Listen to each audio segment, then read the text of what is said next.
Tentu kita akan mengatakan ini. Nah, persamaannya sudah pasti berbeda dengan yang tadi ya, yang sederhana. Ini yang ganda. Oke, jadi X-nya lebih banyak. Oke, ini contoh perhitungan nih. Misalnya X1, X2 sama dengan ini gitu ya. Manual kita bisa hitung secara manual seperti ini, kita bisa dapatkan persamaannya. Tetapi akan lebih cepat jika kita menggunakan SPSS. Sebentar lagi kita coba praktekkan. Silakan yang punya laptop disiapkan. Ini kalau pakai Excel ya, boleh ya menggunakan manual tadi ini. Jadi manual ini pengertiannya pakai kalkulator ya. Kalau yang ini menggunakan SPSS. Excel. Nanti kita coba yang menggunakan SPSS. Oke, saya pikir ini. Nah, nanti ada jika X1 ada X1, ada X2 misalnya. Ini rumus umumnya, ini perlu dicatat ini ya. Jadi koefisien beta dikalikan dengan koefisien korelasi. Di foto aja, ini harus ini ya. Jadi kalau variabel X1, X2 kita nanti mau hitung, ini rumusnya ya. Itu sementara sekarang kita coba masuk ke aplikasi SPSS. Saya berikan contoh kasus misalnya ya. Kita ambil kasus ini. Kita punya data seperti ini, perhatikan. Oke. Kita punya data seperti ini, X1 misalnya ya, X1, X2. Nah, ini perhatikan datanya ya. Ini kita bisa pindahkan dulu ke Excel. Ya, pindahkan ke Excel ini biar gampang. Oke. Kita copy aja ke Excel.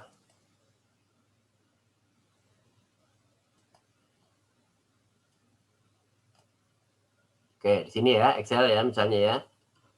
Oke. Nah, ini kita tinggal copy yang ini. Ya. Tahu copy kan? Ya, copy ya. Kelihatan ya. Nah, sekarang kita buka SPSS-nya.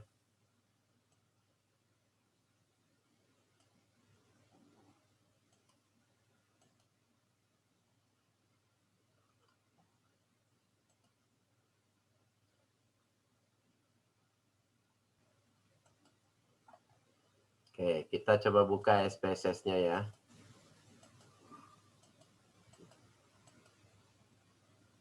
Wah, terlalu banyak terbuka nih filenya. Oke, ya. Asumsinya saudara sudah punya aplikasi SPSS ya. 2 minggu yang lalu kalau nggak salah saya sampaikan supaya kita tapi kalau saudara tidak punya SPSS berarti saudara harus bisa menghitung menggunakan kalkulator ya. Oke, ini kita buka ya, caranya perhatikan. Saya menggunakan SPSS versi 26. Jika saudara nanti menggunakan versi lain, silakan ya, nggak apa-apa.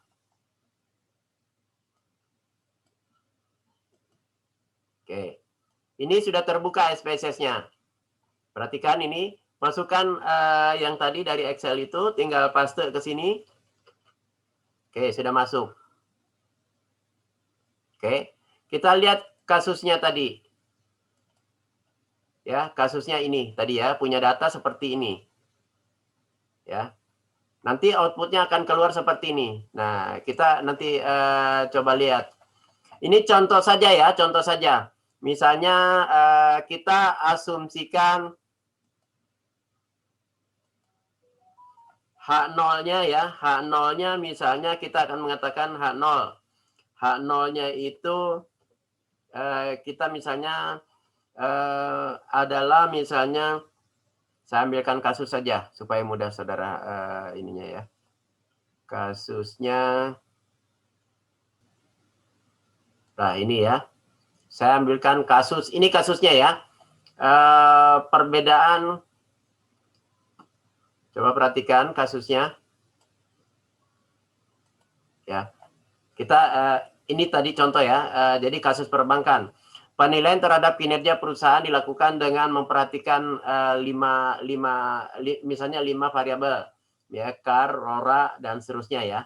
Ini saudara bisa perhatikan. kemudian hipotesisnya ini kita ambil ya. Jadi ini yang mau kita ambil. Jadi H0-nya adalah permodalan perbankan setelah melakukan emisi saham bla bla bla seperti ini ya. Oke. Nah, kemudian sudah hipotesisnya kita tentukan H0-nya apa, H1-nya apa. Kemudian kita ini saya contohkan satu dulu ya. Nah, kemudian kemungkinan ini yang kita bisa dapat ya. Jadi tentukan H0-nya. Nah, jadi artinya kita akan mengatakan bahwa kalau yang ini kita ambil contoh aja ya biar gampang ya.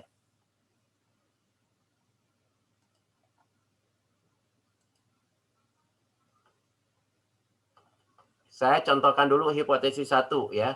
Ini kita ambil misalnya ini kita ambil ketentuannya ini, kemudian kita bawa ke kerjaan kita. Ini menentukannya. Kemudian kita akan mengatakan terima H0 jika. Jadi titik 2 itu kita bacanya jika ya. Jika misalnya yang kita dapatkan itu nanti si modal kerjanya itu, si CAR-nya itu ya. CAR-nya itu nanti rata-ratanya itu ibaratnya tidak sama dengan 0 misalnya ya. Atau misalnya sama dengan 0. Ya, sama dengan 0. Nah, seperti ini. Atau terima HI jika ya, jika misalnya CAR-nya itu tidak sama dengan 0. Jadi tidak sama dengan 0 itu kita tulisnya apa? Tidak sama. Kita ambil lambangnya di sini tidak sama, yang tidak sama. Ya. Yang tidak sama. Mana tidak sama? Pokoknya sama dengan dicoret. Nah, ini nih ya, misalnya tidak sama dengan. Tidak sama dengan 0 misalnya ya. Atau yang lain misalnya ya, dan seterusnya. Kita uji coba T misalnya ya.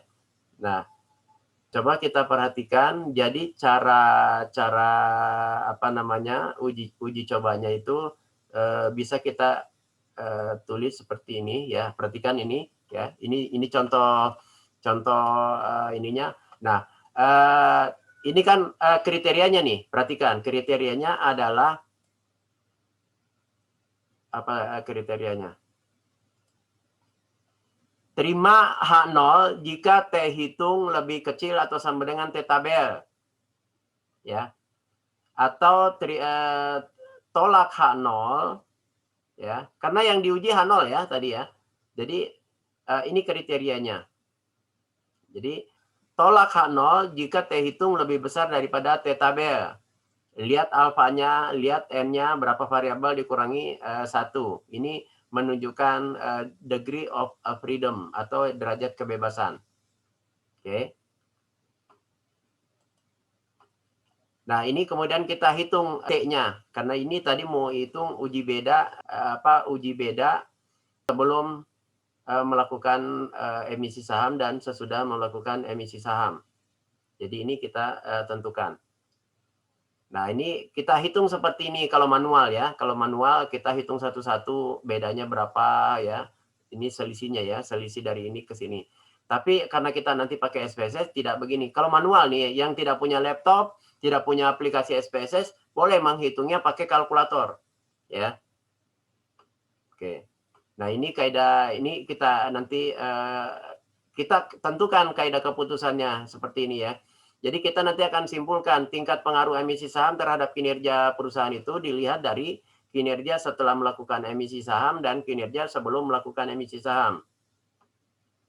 Nah, ini data yang maksud saya mau saya pindahkan ke apa, tetapi tadi kita sudah masuk ke mana? Kita sudah masuk ke hitungan yang tadi untuk korelasi regresi ya. Kalau yang ini kita masukkan ke Excel supaya nanti sama. Yang ini untuk contoh korelasi dan regresi ya. Yang ini contoh analisis perbedaan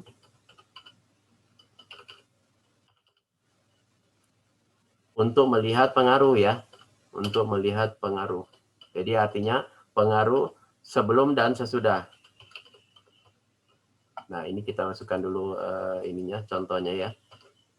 Nah, ini misalnya X1, yang ini X2. Saya akan berikan contoh dulu yang ini ya. Ini kita bawa ke SPSS. Oke. Kita bawa ke SPSS. Sebelah sini ya.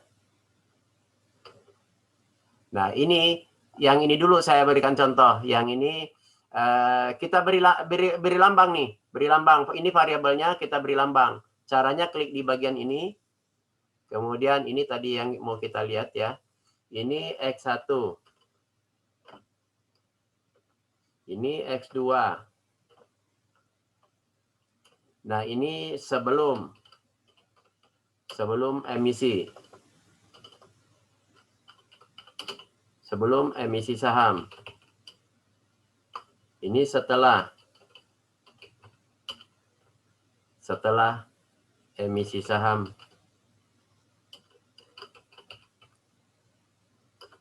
Yang ini kita perbaiki, belum ada emisinya. Sebelum emisi saham. Oke. Nah, kalau sudah, saudara tinggal perhatikan di sini ya. Jadi tinggal lihat analisisnya di sini. Kita mau yang uji beda, berarti kita nanti lihat, perhatikan di sini. Nah, sebelum uji beda, jika memungkinkan nanti sore kita bisa sambung kira-kira jam berapa. Nanti mohon ketua kelas sampaikan ke saya kira-kira nanti sore atau besok ada jam tertentu, saya bisa lanjutkan dulu sedikit ini ya. Jadi ini contohnya untuk saya untuk melihat uji beda aja dulu ya, deskriptifnya nanti. Ini pilih, perhatikan. Ini uji komparasi. Jadi kita memilihnya compare mean. Jadi rata-ratanya yang mau kita ini, pilihnya ini ya. Oke. Nah, variabel yang kita mau hitung dulu adalah 2 ya, yang ini. Oke. Nah, kalau sudah ketemu yang ini, kita tinggal lihat di sini optionnya. Mudah-mudahan kebaca ya, kelihatan ya. Pilih optionnya ini. Kita mau tingkat keyakinannya berapa? 95%, oke. Sudah ya. Jadi ini bisa dirubah-rubah. Kalau saudara ada di ilmu humaniora tinggal 90%. Kalau di kedokteran 99. Jadi kita pilihnya 95%. Oke. Sudah dapat. Kita langsung oke. Sudah ketemu. Jadi kita sudah dapat angkanya bahwa rata-rata nilai yang diperoleh sebelum emisi saham adalah ini. Ya, setelah emisi saham adalah ini. Bank yang kita selidiki ada 13. Ini cara bacanya ya, ada 13 bank. Nah, standar deviasinya ini rata-ratanya ini. Kemudian kita coba lanjut. Ini ada, kita akan mengatakan bahwa ini signifikan. Jadi signifikan karena kriterianya adalah, tentu kita akan lihat kalau menggunakan SPSS, perhatikan terima H0 jika P value lebih kecil atau sama dengan, perhatikan ini kriterianya ya, kalau pakai SPSS lebih kecil atau sama dengan, lebih besar atau sama dengan alfa. Jadi terima H0 jika P value ini di SPSS dilambangkan dengan sig. Perhatikan ya, sig. Terima H0 jika H1 jika P value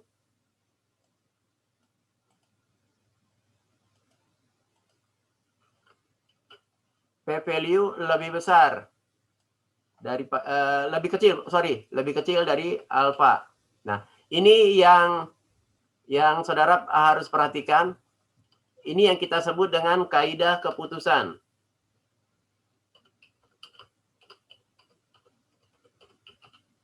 Jadi kita akan mengatakan nanti terima H0 jika P value ini adalah singkatan dari nilai peluang, ya, nilai peluang. Jadi ini posisinya di bawah sini, ya, nilai peluang. Nilai peluang untuk menerima H0 jika nilai ini lebih besar atau sama dengan alfa. Berarti hipotesis ini yang diterima. Jadi hipotesis yang tadi kita bilang, ini yang diterima ya, H0 nih. Perhatikan ini. Jika nanti hasilnya P value-nya lebih kecil daripada alfa, berarti ini yang diterima. Nah, ini berbeda ya. Oke, kriterianya seperti itu. Baik, saya akan lanjutkan. Maka hasilnya adalah, kita bisa lihat. Ini T hitungnya 0,87 sekian. Degree of freedom-nya, cara bacanya degree of freedom 12. Karena dua variabel N-nya dikurangi dengan 1. Jadi tadi itu ada 13 N-nya ya. Tadi kita bisa lihat N-nya ada 13. Ya, N-nya 13 dikurangi 1, jadi 12. Jadi hipotesis yang kita ajukan tadi, kita akan mengatakan bahwa ini adalah menunjukkan 0,399. Jadi kalau ada 0,39 ini adalah uji dua pihak. Ya, ini uji dua pihak. Bagaimana kalau uji satu pihak? Kita tinggal kembalikan aja. Kita mau uji satu pihak. Ini kan pilihannya tadi ada di sini ya. Jadi kita akan melihat satu pihak. Oke. Ini udah jelas ininya ya. Fire sample, jadi udah nggak bisa diapakan. Jadi cuma itu hasilnya. Oke. Jadi kita akan mengatakan inilah hasilnya ya. Jadi artinya kita akan mengatakan bahwa tidak ada perbedaan sebelum dan sesudah melakukan emisi saham karena ininya lebih besar daripada alfa. Jadi 0,78 atau pakai uji dua pihak ini dapatnya segini gitu ya. 0,3. Jadi ini sama saja kan sebenarnya ini dibagi 2 tuh ya angkanya. Jadi kita punya kesimpulan kalau seperti itu hasilnya, kita akan mengatakan ya. Jadi kesimpulannya tentu kita akan mengatakan bahwa karena hasilnya adalah P value-nya tadi 0,78 ya, kira-kira seperti itu. Berapa hasilnya tadi? 0,783. Nah, gini ya. Ini hasil P value-nya. Nah, sedangkan alfanya oke. Sedangkan alfanya berapa tadi? 0,05. Jadi alfanya 0,05. Tinggal bandingkan aja hasilnya ya. Nah, jadi artinya ini yang kita terima ya. Jadi H0-nya yang diterima. Jadi hipotesis yang kita ajukan ini berarti ini yang diterima ya, bukan yang ini. Jadi kesimpulan kita akan mengatakan bahwa tidak ada peningkatan sebelum dan sesudah emisi saham. Oke, itu dulu yang ingin saya sampaikan. Sekarang saya ingin tunjukkan kalau kita sekarang mau melihat analisis korelasinya, ya, korelasi. Sekarang yang ini dulu kita perhatikan datanya ya. Ini kita lambangkan dengan apa tadi? Ini lambangkan dengan Y ya. Ini lambangkan dengan, oh kalau begitu ini supaya berbeda lambangnya, nanti ini kita rubah dulu. Oh gini aja, ini XA ya. Ini XB. Atau yang ini kita ganti aja dulu ya, biar gampang. Ini B-nya sudah dapat. Ini kita ganti X1, kemudian ini X2, ya, yang Y. Oke, kemudian misalnya apa ini nih? Misalnya kita ingin lihat misalnya kinerja karyawan. Oke, yang ini misalnya motivasi kerja. Sorry. Motivasi kerja.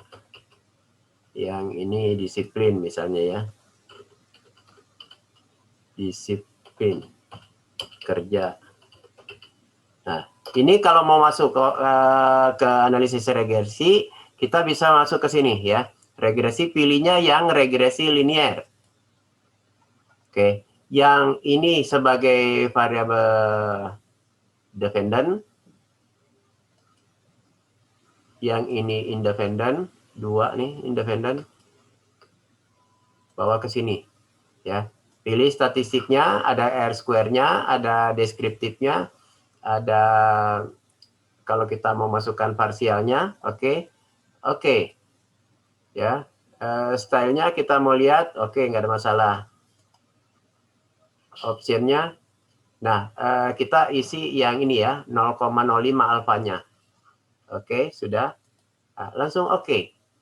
Kita sudah dapatkan korelasi antara disiplin kerja, ya, disiplin kerja dengan kinerja itu adalah 0,884.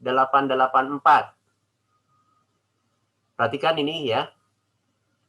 Nah, korelasi motivasi kerja dengan kinerja ini sudah dapat. Ya. Signifikan semuanya ya, signifikan karena ini 0,007 P value-nya sedangkan alfanya 0,5 gitu ya. Demikian juga yang ini ya, kinerja tuh lihat, perhatikan kinerja 0,00 semua ya. 0,000. Jadi P value-nya lebih kecil. Jadi kita akan mengatakan signifikan pengaruhnya ini dengan apa? Ini korelasinya aja signifikan. Sekarang pengaruhnya kita mau lihat signifikan atau enggak. Ini kelihatan ya. Jadi motivasi kerja terhadap kinerja itu P value-nya 0,01. Nah, ini yang saudara harus perhatikan nanti. Jadi kita sudah tidak menghitung lagi ini T tabel T hitung bandingkan dengan T tabel, nggak perlu, langsung aja ini. Jadi kriterianya di sini saudara bisa memasukkan kalau ini seperti ini tadi, maka kita misalnya akan menulis di korelasi atau regresi, nanti akan keluar kriterianya seperti ini. Jadi ya, tinggal lihatnya ini terima H0 seperti ini. Jadi mau uji tabel, mau uji beda, mau uji korelasi, mau uji apa, ini kriterianya ya. Ini kriterianya. Mau mengatakan signifikan atau tidak. Nah, sekarang kita ingin lihat berapa pengaruhnya X1 dan X2 terhadap Y pengaruhnya. Nah, ini tinggal lihat yang R square. Kalau pengaruh X1 dan X2 secara bersama-sama hasilnya 0,961. Nah, pertanyaan kita, berapa pengaruh? Ya, kita mau lihat sekarang pengaruh X1 terhadap Y. Itu sama dengan R square Y atas X1. Ya, X1. Ini R square.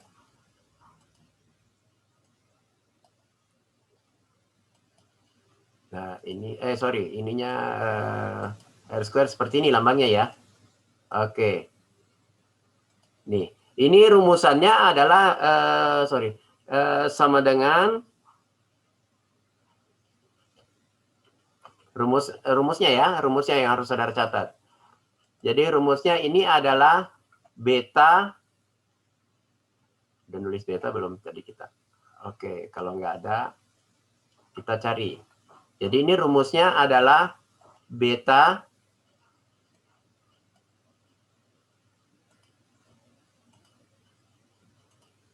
beta 1 dikali R1. Ya, artinya korelasi X1 dengan korelasi Y, korelasi X1 ke Y dan korelasi koefisien beta dengan Y dikalikan. Ini rumusnya ya, perhatikan rumusnya ya. Oke. Pengaruh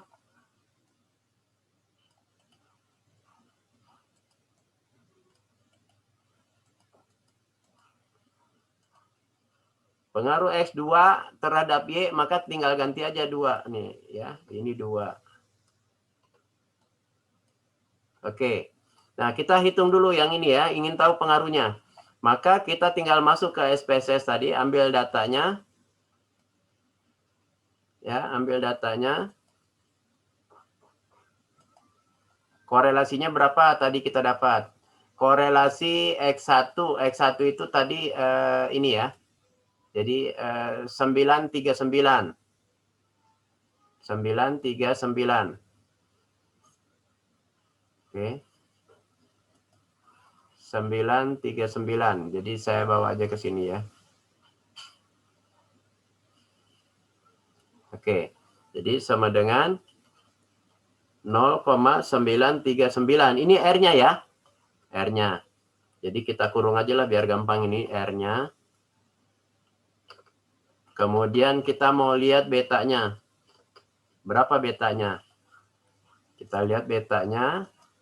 Yang S2 ini ya, motivasi ya. Nah, ini motivasi adalah ini. Jadi 631 ya. 631. 631. 0,631. Jadi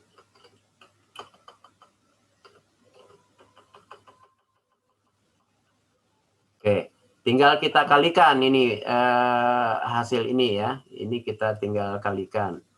Nah, berapa hasilnya? Coba gunakan kalkulator yang tidak punya laptop. Kalau yang punya, tinggal bawa ke sini.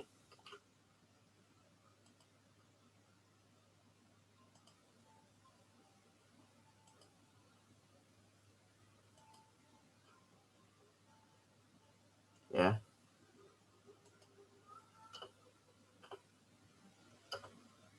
Oke, hasilnya sudah dapat ya. Ini hasilnya. Jadi kita akan mengatakan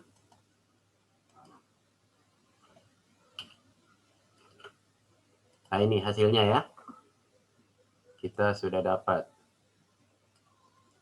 Sekarang kita ingin tahu pengaruh ini ya, pengaruh. Sekarang cari yang X2. X2. Nah, ini X2 ya, 884. 884. 884. Jadi kita ganti aja sini ya. Oh, ini nih, 884-nya di sini. 0,884. Oke.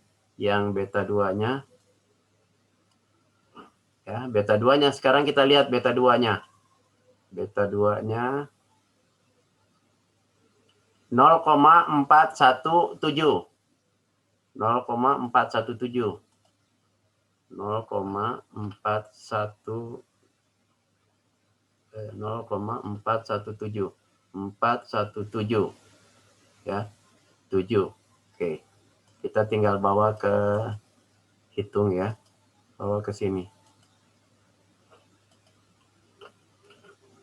Oke, hasilnya ini udah dapat ya. Jadi ini kita tinggal copy, bawa ke sini.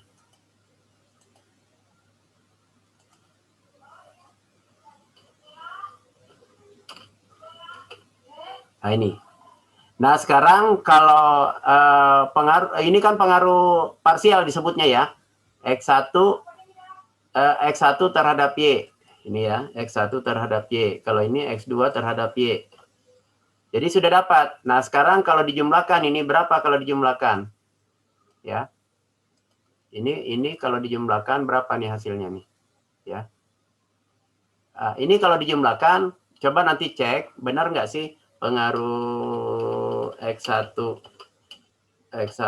dan X2 terhadap Y, ya, terhadap Y, itu nanti kita akan dapat, jumlahkan antara ini dengan ini, nanti kita akan dapat yang kita sebut dengan ini. 0,9 R square ya, 961. 961 ya. Nah ini, jadi ini yang kita sebut pengaruh simultan X1 dengan Y sebesar ini. Nah ini dibacanya adalah 96,1. Sedangkan yang ini dibacanya 36,86. Yang ini kita bacanya persen ya, ini persen ya. Yang ini persen.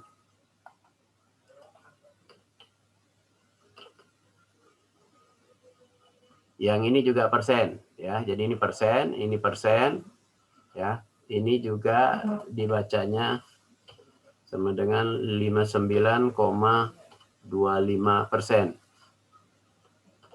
Sudah dapat.